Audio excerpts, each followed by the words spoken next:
सलाम, नमस्ते, सत श्री अकाल। मैं हूं रजा और आप देख रहे हैं रजाग्राफी का स्पेशल वॉर अपडेट, जिसके अंदर यूक्रेन और रूस के बीच में जो चल रहा है उसकी तमाम ताज़ा जानकारी और इन दोनों की वजह से दुनिया पर और यूरोप में जो कुछ हो रहा है और जो असर पड़ रहा है वो तमाम जानकारी आपको मैं सिंपल भाषा में देने वाला हूँ।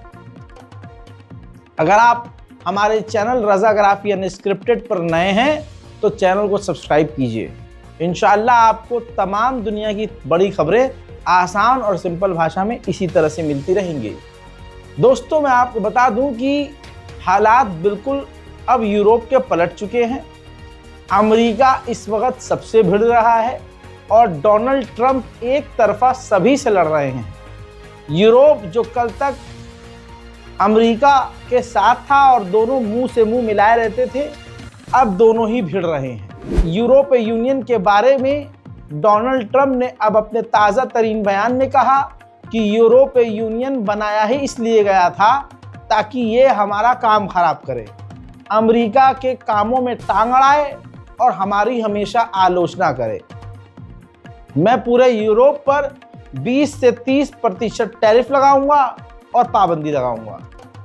हजरात, ये बयान जितनी आराम से मैंने आपको बता दिया और जितनी आराम से आपने सुन लिया, इतना आराम यूरोप में नहीं है। इस बयान के बाद यूरोप में एक तरह से बाढ़ आ गई है, गुस्से की, बौखलाहट की और घबराहट की, क्योंकि पूरे यूरोप का बाप अमेरिका था।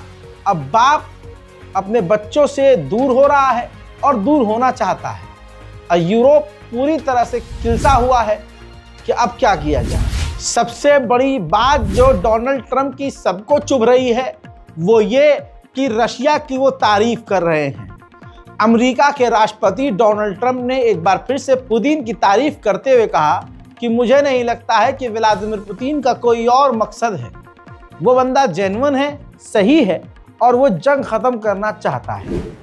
He's a very smart guy. He's a very cunning person. But I've dealt with some people I've dealt with some really bad people. But I will tell you, as far as this is concerned, you have to understand, he had no intention, in my opinion, of settling this war. I think he wanted the whole thing. When I got elected, we spoke, and I think we're going to have a deal. I can't guarantee that. You know, a deal is a deal. Lots of crazy things happen in deals, right? But I think we're going to have a deal.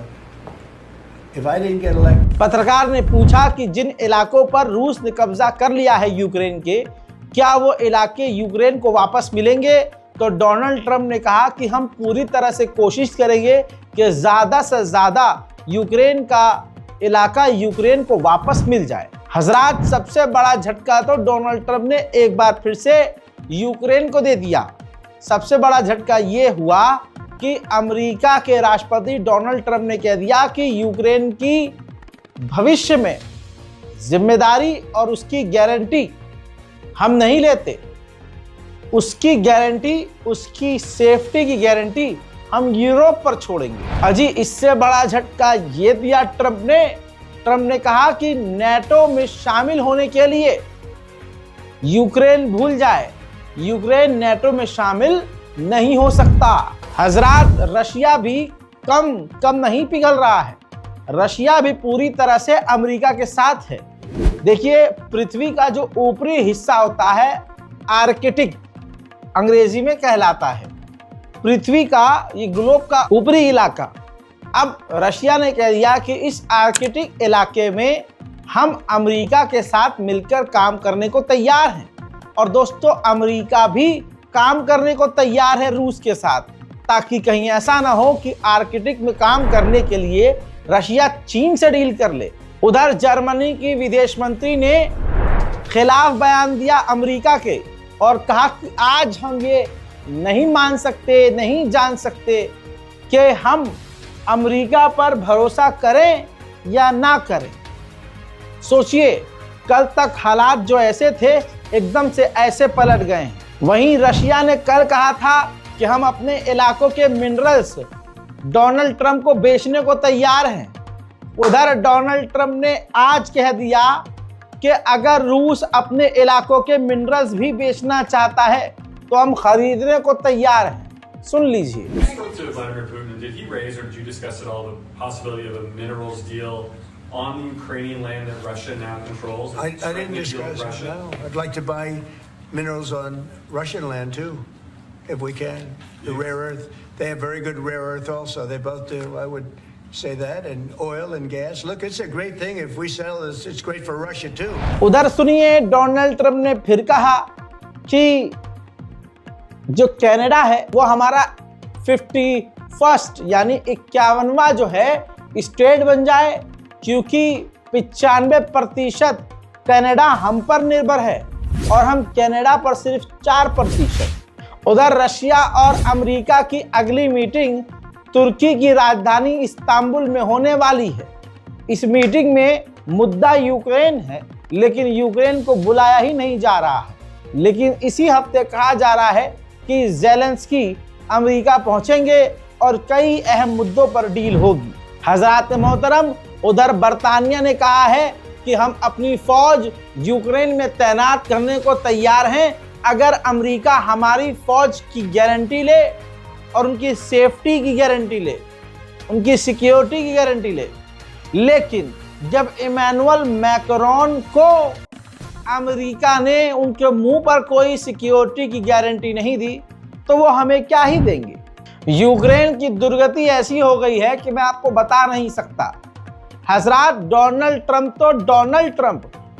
Trump का जो बेटा है उसने एक अंग्रेजी podcast में ये कहा कि मुझे समझ में नहीं आता कि वो कैसा दिमाग है और वो कैसे लोग हैं जिन्होंने यूक्रेन की साइड चुनी, ये देखते हुए भी कि यूक्रेन के खिलाफ रशिया है। अमेरिका को तो रशिया की साइड लेते हुए रूस को ही हथियार देने चाहिए। जी हाँ, ये बयान डोनाल्ड ट्रंप के बेटे का है। इस बयान के बाद इलाके में क्या ही अड़खम पाने वाला है आप सोच नहीं सकते। उधर यूक्रेन की हालत इतनी पतली है, पूरी तरह से बौखला गया है यूक्रेन। जरा इस तस्वीर को देखिए। इस तरह से जबरदस्ती यूक्रेन के आम जनता को यूक्रेन के सैनिक और यूक्रेन की पुलिस जबरदस्ती घसीट और खींचकर सेना में शामिल करने के लिए ले जा रही है। इस बारे में अब रिपोर्ट भी आ चुकी है। यूक्रेन को काफी प्रॉब्लम्स हो रही हैं नए सैनिकों की भर्ती के लिए, क्योंकि कोई भी अब यूक्रेन की सेना में भर्ती होना ही नहीं चाहता। उधर पोलैंड ने कहा कि हम और भी भारी मात्रा में Starlink internet, satellite internet provide करेंगे यूक्रेन को। उधर यूएन के ह्यूमन राइट काउंसिल में सभी देशों ने अपने अपने बयान दिए। जब रूस की बारी आई तो ये मंजर आपके सामने है। यूरोप के कई सारे जो देश थे उनके तमाम प्रतिनिधि धीरे धीरे कर उठकर निकल गए। रूस के विदेश मंत्रालय के द्वारा कहा गया कि हमने ये सोचा ही नहीं है कि यूक्रेन और रूस में पीस कीपिंग फोर्स कोई तैनात की जाए, और ना हमारा कोई ऐसा प्लान है और ना हमसे किसी ने इस बारे में बात की। रोमानिया भी रूस से इतना डरा हुआ है कि कानून पास कर दिया है कि हमारे इलाके में किसी का भी ड्रोन अगर आया तो उसे बॉर्डर पर ही मार गिराएंगे। हज़रात, ज़ेलेंस्की ने ताज़ा तरीन इंटरव्यू में एक बार फिर से कह दिया है कि अमेरिका ने जो हमें पैसा दिया है वो कोई लोन नहीं है। अमेरिकी टैक्स पेयर का जो पैसा मुझे मिला है वो हमें चुकाना नहीं है, वो हमारी मदद के लिए, रूस से लड़ने के लिए दिया गया था। बाकी मैं अमेरिका जाने वाला हूँ, उस बारे में अमेरिका के साथ कई तरह की जो डील होने वाली है उस बारे में मुझे ज़्यादा जानकारी भी नहीं है, ये खुद ज़ेलेंस्की ने कहा है। उधर कमाल ये है कि रशिया के BUK M3SAM डिफेंस सिस्टम ने अमेरिका की हिमरास मिसाइलों को, कई सारी मिसाइलों को रोक दिया है। उधर जब डोनाल्ड ट्रंप से मिलकर फ्रांस के राष्ट्रपति इमैनुअल मैक्रोन वापस गए हैं तो यूरोप, तस्वीर देखिए, यूरोप के कई सारे देशों के साथ वीडियो कॉन्फ्रेंस के जरिए मीटिंग में थे और वो ब्रीफ दे रहे थे तमाम यूरोप के देशों को कि डोनाल्ड ट्रंप से किस तरह की क्या क्या बातें हुई और डोनाल्ड ट्रंप का रवैया यूरोप के लिए क्या था। बहरहाल सीधी बात यह है हजरात मोहतरम कि इस वक्त यूरोप और अमेरिका के बीच बिल्कुल ऐसी है, और कल तक जो अमेरिका यूक्रेन को जबरदस्ती आग पकड़ा रहा था, हथियार पकड़ा रहा था, आग में घी डाल रहा था, अब उसी अमेरिका ने उसी यूक्रेन को अकेला छोड़ दिया है। तो हमें अपनी जिंदगी में ये चीज सीखनी और समझनी होगी कि किसी के भड़कावे में आकर कि ये गली का बदमाश है, इसके बहकावे में आकर किसी को भी पेल दो और मार दो और किसी से भी लड़ जाओ। भाई साहब, कल वो कब पलट जाए और तुमको भंवर में अकेला छोड़कर निकल जाए, आप सोच भी नहीं सकते। हजरात, वॉर अपडेट में फिलहाल के लिए इतना ही। चैनल को सब्सक्राइब कीजिए, वीडियो को लाइक कीजिए, अपनी राय कमेंट में जरूर लिखिए, रिपोर्ट शेयर कीजिए। जय हिंद।